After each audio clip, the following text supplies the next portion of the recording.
Jean-Claude Uwihoreye.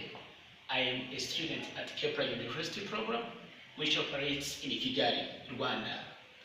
The goal I am working on is called Contribute to Society, and the project under this goal is called Government and You. As I told you, I'm a student in Bachelor of Arts program with the College for America at Southern New Hampshire University. In this video presentation, I am going to lead you through the script interview video explaining the three branches of the US government, two-party system, and how a bill becomes a law. This is an interview session that I had with the three gentlemen at a street. I have asked them for questions that are the three branches of the US government, what each branch does, and the third party after Democrats and Republicans. The fourth question was the basic process by which a bill can become a law. With their answers in text boxes below each question, I am going to record myself in the video and as much as possible present my information visually with images, charts, and graphics. Starting with the first question, the three branches of the US government are legislative, executive, and judicial. The executive branch is composed of president and about 5 million workers. The legislative branch is composed of Senate and House of Representatives, and judicial is composed of Supreme Court and lower courts. The President of the United States administers the executive branch of the government. He enforces the laws that the legislative branch can make.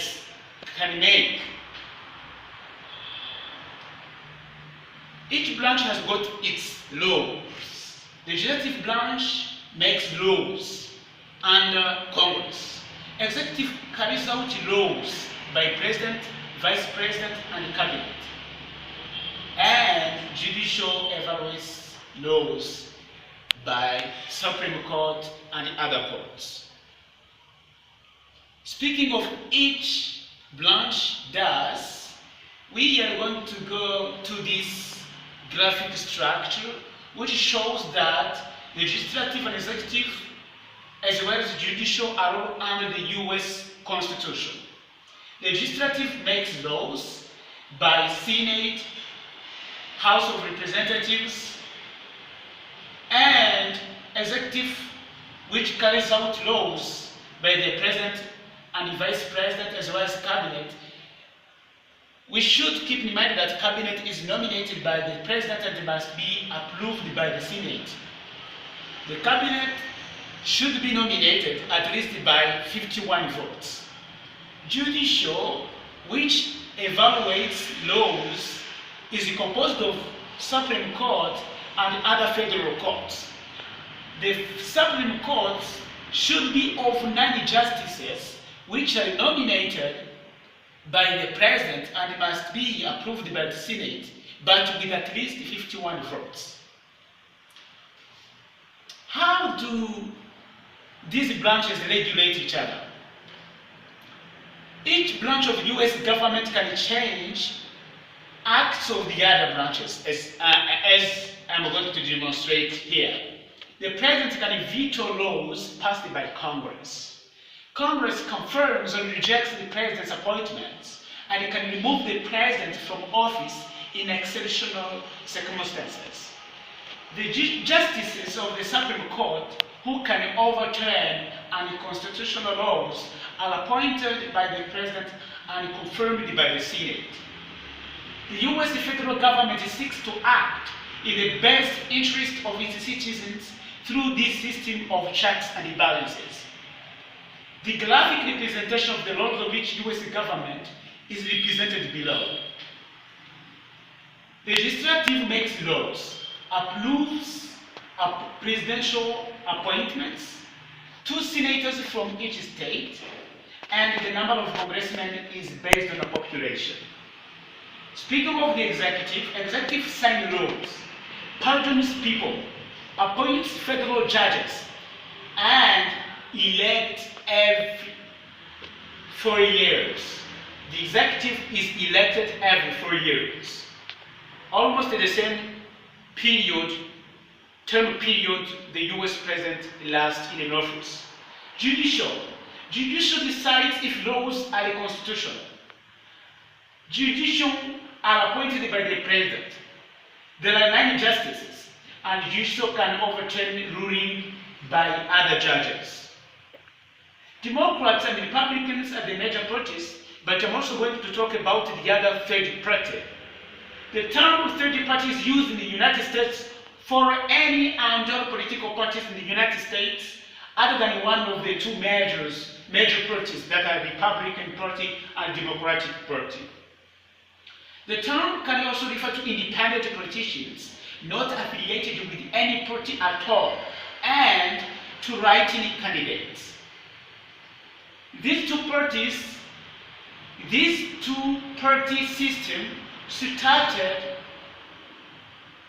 when featuring the Federalist Party and the Democratic Republican Party, also known as the Anti-Federalist Party. The United States Constitution was written in 1787 and unanimously ratified by the states in 1788, taking effect in 1789. The winning supporters of ratification of the Constitution were called the Federalists, and the opponents were called Anti-Federalists. The immediate problem faced by the Federalists was not simply one of acceptance of the Constitution, but the more fundamental concern of legitimacy for the government of the new republic. Modern politics in the United States is a two-party system dominated by the Democratic Party and the Republican Party. One of these two parties has won every United States presidential election since 1852 and has controlled the United States Congress since at least 1859. All of this information were extracted from the College for America project resources. The third party can bring impacts, can have impacts on national politics in the United States of America. There are 4 major types of minor parties: enduring party, single-issue party, candidate-centered party, and fusion parties. Third parties also serve as an important role in our political system by forcing major political parties to address new issues they might not have previously addressed very much. And third party candidates can also greatly impact an election by taking away the vote from one of the more major political party candidates, according to Boundaries Political Science, that gave out this resource in 2016. Third party candidates rarely win election in American campaigns. Third party candidates can shift national attention to particular issues. Third party candidates can take votes away from major political party candidates. This influences the outcome of elections. Democrats and Republicans are the major parties in the US. These parties are referred to as GOP, or Grand Old Parties in the United States of America, according to Boundaries Political Science. Democratic Party is the oldest political party in the world. From the College for America project resource, Boundaries Political Science, I have learned that Republican Party supports an American conservative platform with the foundation in economic liberalism, physical conservatism, and social conservatism. Major political parties in the US.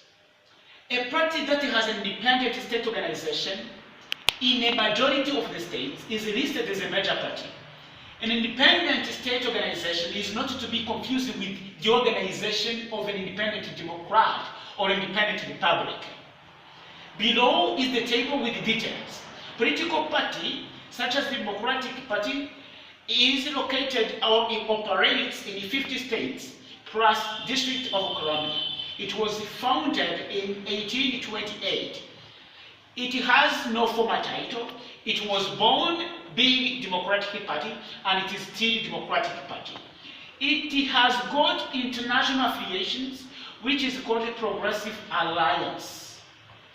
Speaking of the Republican Party, it operates in 50 states plus District of Columbia. It was born in 1854. It has got international affiliation, which is International Democratic Union.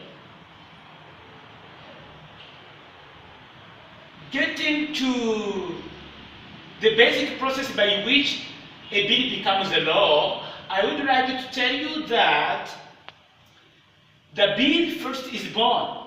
Anyone may draft a bill, but only members of Congress introduce the registration, and when they do that, they become the sponsors.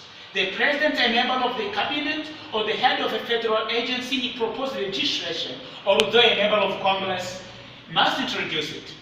Example from the College for America Project results shows this lady. On May 13, 2003, Senator Olympia Snowe introduced the Genetic Information and Non-Discrimination Act of 2003. The second step is committee action. The bill is referred to a committee. The bill is examined carefully and its chances for passage are first determined. If the committee does not act on a bill, the bill is effectively dead. Step number 3, subcommittee review. Bills are often referred to a subcommittee for study and hearings. Hearings provide the opportunity to put on the record the views of the executive branch, experts, and public officials and supporters, and opponents of the legislation. Step number 4, markup. The subcommittee needs to mark up the bill. This means that they make changes and amendments prior to recommending the bill to the full committee. If the subcommittee votes not to report the legislation to the full committee, the bill dies. If the committee votes for the bill, it is sent to the floor. This is an example. On July 2, 2003, Senator Gregg presented a dynamic argument for the protection of genetic privacy. The bill number 4 step is the committee action to report a bill. After receiving the subcommittee's report on a bill, the full committee votes on its recommendation to the House or Senate. This procedure is called ordering a bill reported. Step number 6, voting. After the debate and the approval of any amendments, the bill is passed or defeated by the members voting.